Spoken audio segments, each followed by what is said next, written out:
El Casal Popular La Matxera ha acollit la xerrada Des de Cardedeu construïm el país, amb la participació de la portaveu de la CUP, Su Moreno, i del membre del secretariat nacional, Blai Taberner.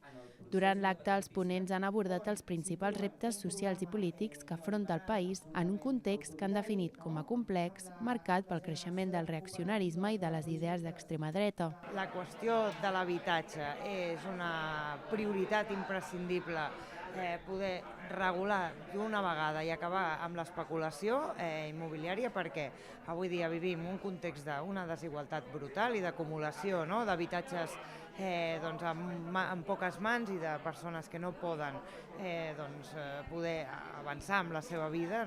I un altre repte molt clar és la qüestió de la llengua catalana. Durant la trobada, els representants de la CUP han assegurat que el país viu un moment de recomposició política i social, però també de mobilitzacions i de recuperació de les lluites col·lectives. En aquest sentit, han defensat la necessitat de generar espais de debat i reflexió als pobles i ciutats per continuar articulant alternatives polítiques i socials. Portar aquests debats al municipi és absolutament important. Per què? Perquè qui ha de traçar aquest pla? Qui ha de definir aquestes lluites? Qui ha de transformar el model econòmic del país? Ho ha de fer els veïns i les veïnes, en aquest cas de Cardedeu. Nosaltres avui hem portat una xerrada que es diu construïm el país des de Cardedeu, perquè creiem que a Cardedeu tots i totes tenim molta feina a fer. La portaveu de la CUP ha reivindicat també el paper de l'esquerra independentista davant el context actual, defensant la necessitat d'enfortir un projecte polític que situï la justícia social, el feminisme i la defensa del territori al centre del debat polític. L'esquerra independentista